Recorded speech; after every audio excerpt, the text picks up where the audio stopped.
রয়েছি আমি তস্মিনা। M স্কয়ারের মদতে vote ড্যামেজের চেষ্টা, ভাইরাল ভিডিও নিয়ে ক্ষোভ উগরে দিলেন মমতা। নাম না করে মোদি ও মালব্যকে তোপ মুখ্যমন্ত্রীর। অর্জুন সিং এর আমলের ঘটনা দাবি মুখ্যমন্ত্রীর। মন্ত্রীর নিশানায় বিজেপি, চক্রান্তের নেপথ্যে এম স্কয়ার। রাজ্যের 4 কেন্দ্রে উপনির্বাচন ছিল বুধবার। তার 72 ঘন্টা আগে থেকে পুরনো ভিডিও ভাইরাল করে তৃণমূলের ভোট ড্যামেজের চক্রান্ত করা হয়েছে। আরিয়াদহের ঘটনা নিয়ে বিজেপিকে নিশানা করলেন মুখ্যমন্ত্রী। আরিয়াদহে মা ও ছেলেকে মারধরের ঘটনায় প্রকাশ্যে আসে জয়ন্ত সিং এর নাম। পুলিশ জয়ন্তকে গ্রেপ্তার করে। তারপর থেকে জয়ন্ত গ্যাংয়ের একের পর এক ভিডিও সমাজ মাধ্যমে পোস্ট হয়। সেই ভিডিও মোবাইলে শেয়ার হতে থাকে, জানিয়ে বিজেপি এবং তৃণমূলের রাজনৈতিক সংঘাত চরমে। এম স্কয়ার অর্থাৎ ওদের একজন মালভিয়া আছে। এম স্কয়ার বলতে আমি কি বোঝাচ্ছি আপনারা বুঝে নিতে পারছেন। আরিয়াদহ তালতলার একটি ক্লাব ঘরে মারধরের ভিডিও ভাইরাল হয়। বিজেপি আইটি সেল থেকে ভিডিও পোস্ট হতেই পাল্টা পোস্ট করে তৃণমূল। দাবি করা হয় ভিডিও 3 বছরের পুরনো। 21 সালের ঘটনা নিয়ে আমার ইলেকশন ড্যামেজ করবার জন্য গত 72 ঘন্টা ধরে একতরফাভাবে একই নিউজ দেখিয়ে গেছেন। আরিয়াদহের ত্রাস জয়ন্ত সিং এবং তার দলবলের অনেকেই এখন পুলিশের হেফাজতে। আরিয়াদহের মতো বাঁকুড়া খাতড়ার একটি খুনের ঘটনা নিয়েও বিজেপির দাবিকে খারিজ করেন মমতা। কলকাতা টিভি। আরিয়াদহ ভাইরাল কাণ্ডের নয়া মোড়, সাংসদ সৌগত রায়কে ফোন করে হুমকি দেওয়ার অভিযোগ। জয়ন্তকে না ছাড়লে গুলি করে খুন করা হবে। দুটি অচেনা নম্বর থেকে ফোন করে হুমকি দেওয়া হয়। এবার ভাইরাল আরিয়াদহে নাবালকের উপর অত্যাচারের ভিডিও। পুলিশের জালে জয়ন্ত গ্যাংয়ের আরও এক শাগরেদ প্রসূন ওরফে লালটু। আরিয়াদহে মা ও ছেলেকে রাস্তায় ফেলে পেটানোর ঘটনায় সামনে আসে জয়ন্ত সিং এর নাম। ঘটনা 4 দিন পর পুলিশ তাকে গ্রেফতার করে। ধরা পড়ে সৈকত মান্না ওরফে জংঘা, সুদীপ সাহা ওরফে গুড্ডু নামের জয়ন্তর অন্যান্য শাগরেদরা। আরিয়াদহের ত্রাস জয়ন্তর সঙ্গে একাধিক রাজনৈতিক নেতার ছবি প্রকাশ্যে আসে। নাম জড়ায় মদন মিত্র, সৌগত রায়ের। জয়ন্ত গ্রেফতারের পর সাংসদ সৌগত রায়কেই হুমকি ফোন করা হচ্ছে বলে অভিযোগ। পরশুদিন রাত্রে আমার কাছে দুটো হুমকি ফোন এসেছিল। তারা বলেছিল জয়ন্ত সিংকে না ছাড়ালে আমায় গুলি করে দেবেন। এই পর্যন্ত আমি পুলিশকে নাম্বার দুটো দিয়েছি, এবং পুলিশ দেখুক। That case is under investigation. At this point, we are not in a position to reveal anything. But yes, the police is investigating that also. আরিয়াদহের ত্রাস জয়ন্ত সিং যেন অপরাধ জগতের জয়ান্ট। এলাকায় অবশ্যই জয়ান্ট নামেই পরিচিত কুখ্যাত জয়ন্ত। আরিয়াদহ তো বটেই, জয়ন্তের আরো নানা কুকীর্তির ভিডিও একের পর এক এখন প্রকাশ্যে। সুমোটো তদন্তে নেমে ঘটনায় অভিযুক্ত অভিষেক বর্মন ওরফে ছোট্টু, সুভাষ বেরা, সুমন দে গ্রেফতার হয়। জয়ন্ত গ্যাংয়ের আরো এক শাগরেদ প্রসূন ওরফে লালটুকে গ্রেফতার করে পুলিশ। কোন অদৃশ্য ক্ষমতা বলে জয়ন্ত সিং ক্রমশ জায়ান্ট হয়ে ওঠে। আরিয়াদহের অলিগলিতে কান পাতলে শোনা যায় আরিয়াদহ শখের বাজার এলাকায় পরিবারের সঙ্গেই থাকে জয়ন্ত সিং। পরবর্তী সময়ে আরিয়াদহ তালতলা স্পোর্টিং ক্লাবের সদস্য হয়। জুয়া, সাট্টা, মধুচক্রের মতো অসামাজিক কাজকর্মে রাতারাতি কুখ্যাত হয়ে ওঠে সে। 2 বছর আগে এলাকায় বুম্বা নামে এক দুষ্কৃতীকে মারধর ও গুলি চালানোর অভিযোগে গ্রেফতার হয় জয়ন্ত। Accused জয়ন্ত সিং, তিনি কিন্তু has been repeatedly arrested by the police at least 5 times in 5 cases since 2016. According to police, he is a known rowdy. বারংবার গ্রেফতার হয়েছেন পুনঃ বিভিন্ন কেসে। একাধিকবার গ্রেফতার হয়েছে, পরে ছাড়াও পেয়েছে জয়ন্ত। কিন্তু এবারও কি একইভাবে পার পেয়ে যাবে আরিয়াদহের ত্রাস? প্রশ্ন স্থানীয়দের। জয়ন্ত মজুমদারের রিপোর্ট, কলকাতা টিভি। জমি জবরদখলের অভিযোগে আগে গ্রেপ্তার হয়েছিলেন জলপাইগুড়ির ডাবগ্রাম ফুলবাড়ি সাংগঠনিক ব্লকের সহসভাপতি গৌতম গোস্বামী। এবার গৌতম গোস্বামীকে দল থেকে বহিষ্কার করা হলো।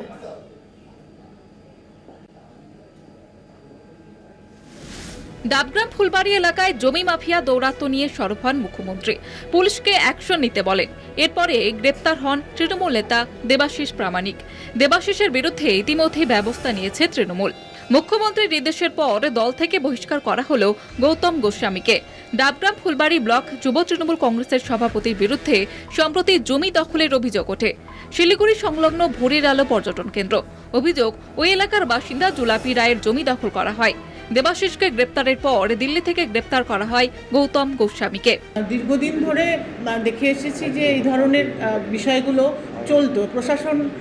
প্রশাসনকে একাধিক সময়ে অ্যাজ এ জনপ্রতিনিধি হিসাবে, মামাটি মানুষের সরকারের একজন জনপ্রতিনিধি হিসাবে মানে বিগত দিনেও আমরা এই বিষয় নিয়ে অনেকবার জানিয়েছি। এইবারে মাননীয় মুখ্যমন্ত্রীর নির্দেশক্রমে যে প্রশাসনিক যে তৎপরতা শুরু হচ্ছে, জেলা তৃণমূল কংগ্রেসের পক্ষ থেকে আমি এটাতে মানে ধন্যবাদ জানাবো আমাদের জলপাইগুড়ি জেলা শাসক সহ যে জেলা টিম রয়েছে, যারা ভূমি দপ্তরের যারা রয়েছে, যে এখানে এতদিন যেগুলো হওয়া দরকার ছিল সেটা এখন সঠিকভাবে হচ্ছে।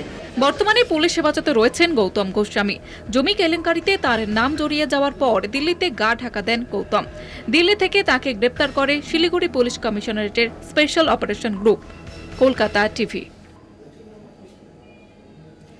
জেল হেফাজতে হাওড়ার ডোমজুড়ে সোনার দোকানে ডাকাতির মাস্টারমাইন্ড বিহারের আশা মাহাতো ওরফে চাচির গ্রেপ্তারির পর বৃহস্পতিবার তাকে আনা হয় হাওড়া জেলা হাসপাতালে।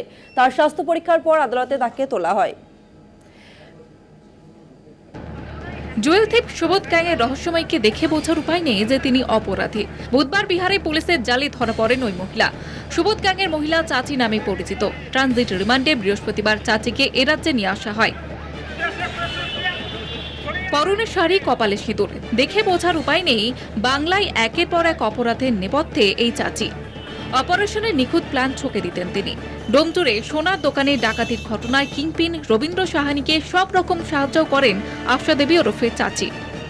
रिलेशन था वहाँ आए थे। नहीं रूम तो हम नहीं कहाँ ही नहीं। मोनिस माँ तो क्यों कौन है आपको? हम नहीं जानते हैं, कोई नहीं है, हमको नहीं चिनते हैं उस सबको। क्या काम करते थे आप? आपका काम क्या? खेती बाड़ी करते हैं घर पर। क्या काम? 11 জুন ডোমজুড়ে সোনার দোকানে ডাকাতি হয়। ঘটনায় মূল অভিযুক্ত রবীন্দ্র সাহানিকে জেরা করে খোঁজ মেলে চাচির। পুলিশ সূত্রে খবর, ডোমজুড়ে সোনার দোকানে ডাকাতিতে সব ধরনের লজিস্টিক সাপোর্ট দেন আশা। ডাকাতদের থাকার ব্যবস্থা, পুরনো বাইক কিনতেও সাহায্য করে। ওই বাইক ডাকাতির কাজে রেকি এবং অপারেশনের সময় ব্যবহার করা হয়। দুজন আর যারা এর মধ্যে কিছু সাপোর্টিভ রোল প্লে করেছিল, মাল ডিসপোজাল থেকে শুরু করে অনেক কিছু জুয়েলারি শপের ওনাররাও আছে, তাদের উপরে আমরা নজর রেখেছি। রেড হয়েছে, খুব শীঘ্রই আশা করি আমরা যে দুজন বাকি আছে তাদেরকে আমরা লোকাল করে। বৃহস্পতিবার চাচি সহ অলোক কুমার পাঠককে ট্রানজিট রিমান্ডে বিহার থেকে হাওড়ায় আনা হয়। চাচিকে হেফাজতে নিয়ে জিজ্ঞাসাবাদ করে ডাকাতির ঘটনায় আরও নানা তথ্য সামনে আসবে বলেই মনে করছেন তদন্তকারীরা। কলকাতা টিভি। মুখ্যমন্ত্রীর নির্দেশের পরই অ্যাকশনে পুলিশ। জেলায় জেলায় বাজারে হানা টাস্ক ফোর্সের আধিকারিকদের। বাজারে অভিযান রাজ্য পুলিশের এনফোর্সমেন্ট ব্রাঞ্চের আধিকারিকদেরও। সবজি বাজার আগুন, দাম কমাতে কড়া নির্দেশ মুখ্যমন্ত্রীর। মমতার নির্দেশ পেয়ে অ্যাকশনে আধিকারিকরা। বাজারে হানা টাস্ক ফোর্সের। মানিকতলা বাজারে অভিযানে টাস্ক ফোর্সের সদস্যরা, সঙ্গে রাজ্য পুলিশের এনফোর্সমেন্ট ব্রাঞ্চ রয়েছেন টাস্ক ফোর্সের সদস্য রবীন্দ্রনাথ কোলে ও কমল কুমার দে। মানিকতলায় সবজির দাম ঢেঁড়স প্রতি কেজি 70 টাকা, পটল 50 টাকা প্রতি কেজি, বেগুন 100 টাকা প্রতি কেজি, ঝিঙে 60 টাকা প্রতি কেজি, উচ্ছে 70 টাকা প্রতি কেজি, চিচিঙ্গা 50 টাকা প্রতি কেজি। এদেরকে যারা সাপ্লাই দিচ্ছে তারা হচ্ছে হোলসেল মার্কেটগুলোই দেয়, বা কিছু লোক আছে যারা ডাইরেক্ট মাল এনে দেয়। সেইগুলো আমরা ধরার চেষ্টা করছি, কি করা যায় সেটা দেখা যায়। এবারে একেবারে সারা বাংলা জুড়ে চলছে এই পদ্ধতি, এবং যত জেলার এসডিও বিডিও তারাও জয়েন করেছে। সমস্ত বাজারগুলোয় জেলাতে যাচ্ছে এবং এর এফেক্ট সারা বাংলা জুড়েই পড়বে 10 কোটি 30 লক্ষ লোকের। সবজির দাম নিয়ন্ত্রণে এবার কামারপুকুর সবজি বাজারে সরেজমিনে হাজির আরামবাগের সাংসদ মিতালি বাগ। পাইকারি বাজার থেকে কত দামে কিনে কত দামে বিক্রি করছেন বিক্রেতারা, তার খোঁজ নেন প্রশাসনিক আধিকারিকরা। যারা ক্রেতা রয়েছে ক্রেতাদের সাথে আমরা কথা বললাম, বিক্রেতাদের সাথেও আমরা কথা বললাম। দেখুন, আমার স্বাদ আছে সাধ্য নেই এরকমটা জায়গায় গিয়ে পৌঁছে গেছে। বাজারে প্রথম যখন আমরা ঢুকলাম 100 টাকা কেজি বেগুন, পরে 50 এসে নেমে গেল। মানে বুঝতেই পারছেন তুল্যমূল্য হিসাবে জিনিসের দামপত্র একটু কোথাও একটা কিছুর একটা ছোঁয়া একটা রয়েছে। শিউরি নেতাজি মার্কেটে অভিযানে ডিস্ট্রিক্ট এনফোর্সমেন্ট ব্রাঞ্চ। সরকারের বেঁধে দেওয়া দামে বিক্রি করতে বিক্রেতাদের সচেতন করেন আধিকারিকরা। বিক্রি কম হচ্ছিল আমাদের, আমাদের বেচা কেনা কমে গেছিল তো, এখন তো এত জিনিসের দাম হলে মানুষ কিনবে কিভাবে? এখন তো দাম কমে। হ্যাঁ কমেছে, একটু বেচা কেনাও বেড়েছে। বাঁকুড়া শহরের বাজারে যৌথভাবে হানা এনফোর্সমেন্ট ব্রাঞ্চ ও কৃষি বিপণন দফতরের। বিভিন্ন বাজার ঘুরে সবজির দাম খতিয়ে দেখছেন তারা। জেলার সব বাজারে জিনিসপত্রের দাম নিয়ন্ত্রণে এই অভিযান চলবে বলে জানিয়েছেন তারা। আমরা দেখছি এই যে আমাদের বাজার দাম মূল্যবৃদ্ধি যেটা হচ্ছে সেটাকে নিয়ন্ত্রণে রাখার জন্য ব্যবসায়ীদের কাছে আমরা আবেদন জানাচ্ছি, যাতে ওনাদের সাথেও কথা বলে সমস্যার সম্মুখীন কোন জায়গাটা সমস্যা হচ্ছে সেটা আমরা বোঝার চেষ্টা করছি। কোচবিহার ভবানীগঞ্জ বাজারে বিভিন্ন কাঁচামাল ব্যবসায়ীদের দোকান পরিদর্শন জেলা প্রশাসনের স্পেশাল টাস্ক ফোর্সের। সবজির বাজার মূল্য খতিয়ে দেখতে ব্যবসায়ীদের সঙ্গে কথা বলেন টাস্ক ফোর্সের সদস্যরা। আজকে সচেতন করা হলো যে এইভাবে লোকের কাছ থেকে দাম বেশি নেওয়া যাবে না, একটা মার্কেটের যা কমন রেট আছে সেই রেটেই বিক্রি করতে হবে। এরপরেও যদি তারা করে তাহলে তাদের ব্যবস্থা হবে। অগ্নিমূল্য সবজির দামে নাভিশ্বাস ক্রেতা ও বিক্রেতাদের দাম বেড়ে যাওয়ায় কম কিনছেন ক্রেতারা। আলিপুরদুয়ারে সেই একই ছবি, আর বিক্রি না হওয়ায় সমস্যায় পড়ছেন বিক্রেতারা। আলিপুরদুয়ারে সবজির দাম: পটল 60 টাকা প্রতি কেজি, বেগুন 70 টাকা প্রতি কেজি, ঝিঙে 100 টাকা প্রতি কেজি, করলা 80 টাকা প্রতি কেজি, উচ্ছে 80 টাকা প্রতি কেজি, টমেটো কেজি প্রতি 90 টাকা, লাউ 40 টাকা প্রতি কেজি, কাঁচা লঙ্কা 100 টাকা প্রতি কেজি, আলু 35 টাকা প্রতি কেজি, পেঁয়াজ 45 টাকা প্রতি কেজি এবং চাল কুমড়ো 45 টাকা প্রতি কেজি। মুখ্যমন্ত্রীর নির্দেশে গোটা রাজ্যে চলছে টাস্ক ফোর্সের অভিযান। ফোড়েদেরও সতর্ক করেছেন মুখ্যমন্ত্রী। অভিযান তো চলছে, দাম কি কমবে? স্বস্তি কি পাবে রাজ্যবাসী? উঠছে প্রশ্ন। কলকাতা টিভি। মুখ্যমন্ত্রীর নির্দেশ উপেক্ষা করে বোলপুর শান্তিনিকেতনে বুলডোজার তাণ্ডব অব্যাহত। বোলপুর পুরসভার তরফ থেকে ফুটপাত উচ্ছেদে গুঁড়িয়ে দেওয়া হচ্ছে দোকান। অভিযান ঘিরে চাঞ্চল্য শান্তিনিকেতনে।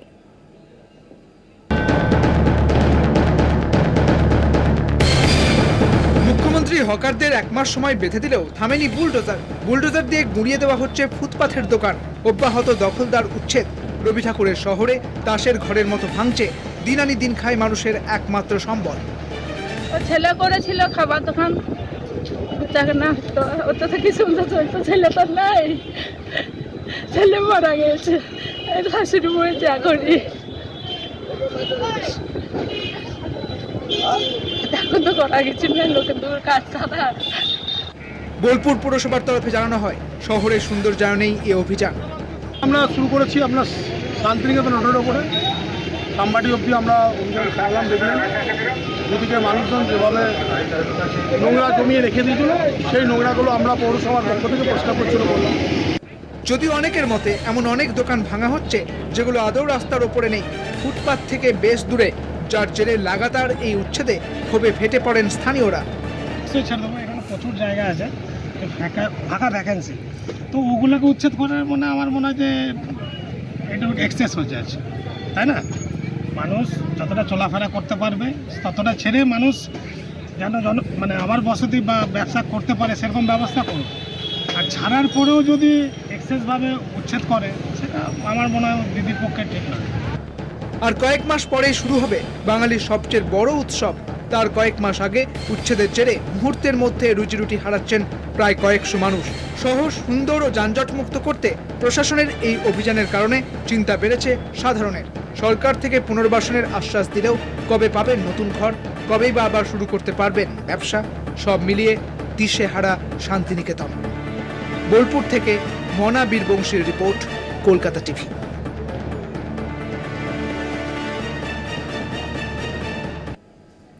নজর রাখবো পরবর্তী খবরে, তবে এখন সময় একটা বিরতি। ফিরছে বিরতির পর, সঙ্গে থাকুন। ফিরে এলাম বিরতির পর। তোলা না দেওয়ায় তৃণমূল নেতার বাড়িতে ভাঙচুরের অভিযোগের তীর তৃণমূলের একাংশের বিরুদ্ধে। ভাঙচুরের পর আক্রান্ত নেতার বাড়িতে রাতেই পৌঁছেছিল পুলিশ। তৃণমূল নেতার বাড়িতে ইট বৃষ্টি। কৃষ্ণনগরে তৃণমূল বনাম তৃণমূল।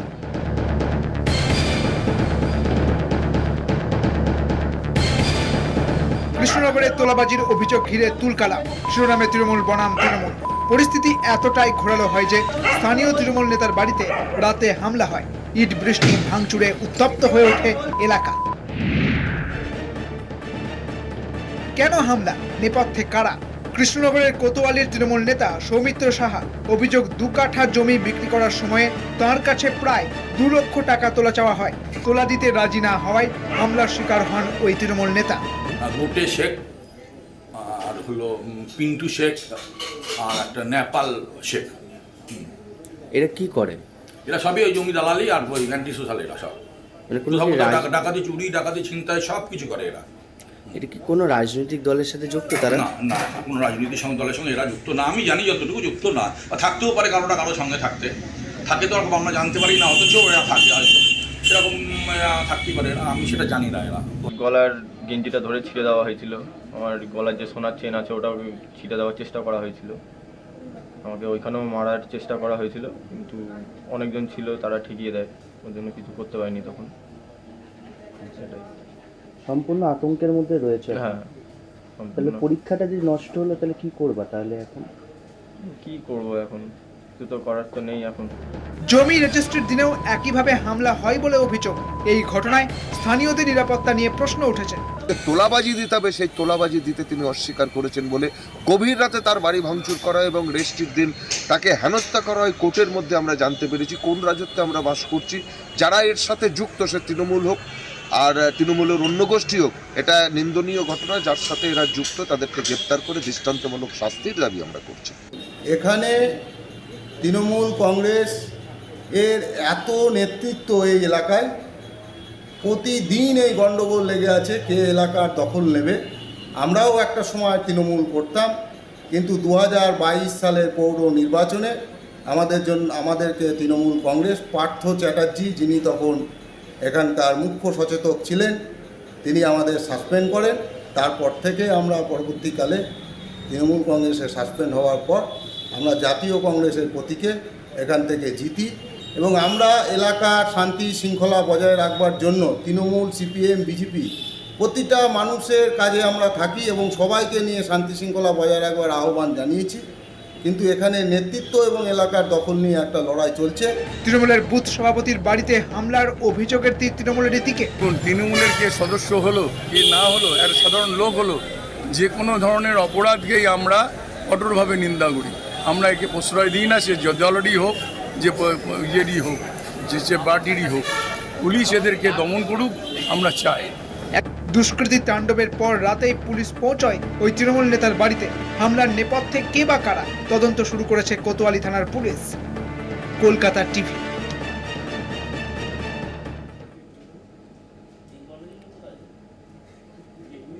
নন্দীগ্রামে বাড়তি নজর রাজ্য সরকারের। এর আগে নন্দীগ্রামকে আইনি থানা ও মডেল থানা করা হয়। এবার সেই থানা ভেঙে 3টি থানা এবং আরও 2টি পুলিশ গাড়ি তৈরির প্রক্রিয়া শুরু হলো। ঘটনায় রাজনৈতিক তরজা শুরু হয়েছে এলাকায়। নন্দীগ্রামে 3টি নতুন থানা, 2টি নতুন পুলিশ ফাঁড়ি। নবান্নের ঘোষণার পরে কাজ শুরু।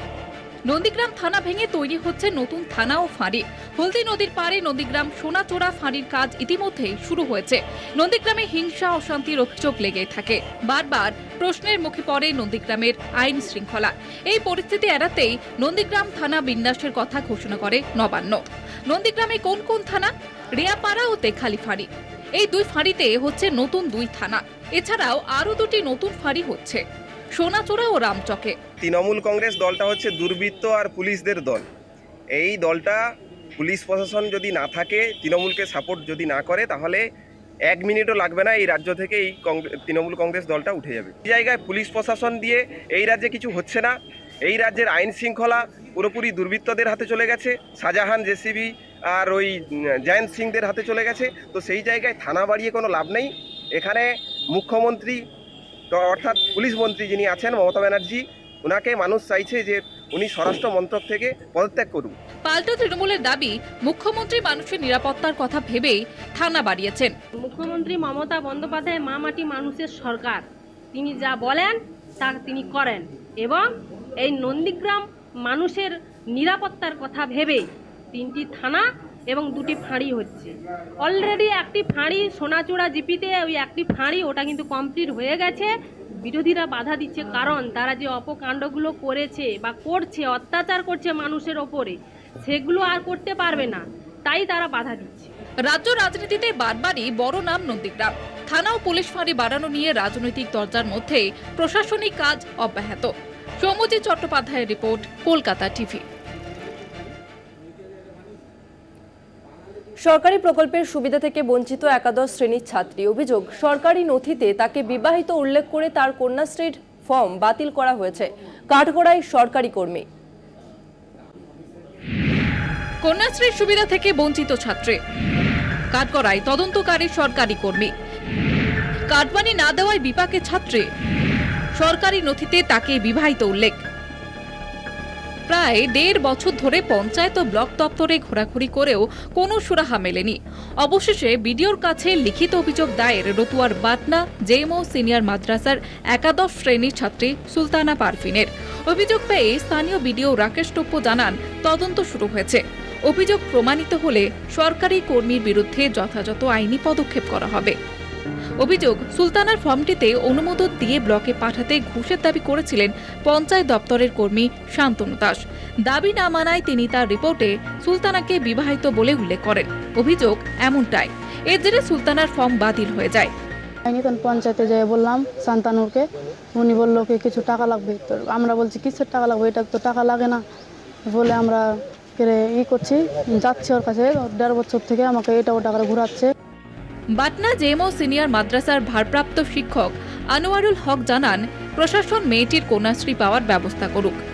আমার যতটুকু ধারণা, আমি যেভাবে কাজ করি এখানে বসে, নোরালের সামনে, আমি এখন তো আইডি ধরে হয়, কি করে ফেক আইডি হবে? সেই বাচ্চাটা যদি আমার ছাত্রী নাই হয় তাহলে কি করে হবে? তার তো আইডি আছে, ক্লাস 8-এ আইডি হয়, 9-এ আইডি হয়, ক্লাস 10-এ আইডি হয়, কি করে ফেক আইডি হতে পারে? নারীদের ক্ষমতায়নে মমতা বন্দ্যোপাধ্যায় কন্যাশ্রী প্রকল্প চালু করেছিলেন। এই উদ্যোগে ব্যাপক সাড়া পাওয়া গিয়েছিল। সেই কন্যাশ্রী প্রকল্পের সুবিধা দেওয়ার জন্য কাটমানির দাবিতে শাসক বিরোধী চর্চা।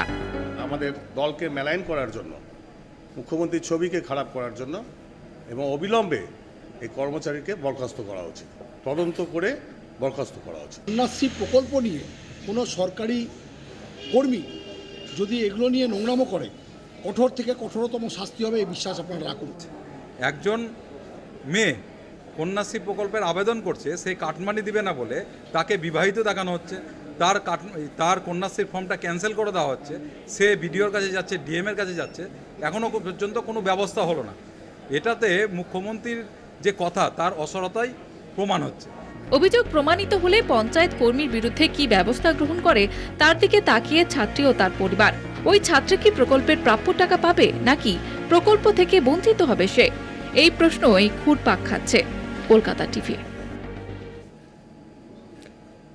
সেরা দর্শক, আজকের মতো এই পর্যন্তই। দেখতে থাকুন কলকাতা টিভি, রাত দিন 7 দিন।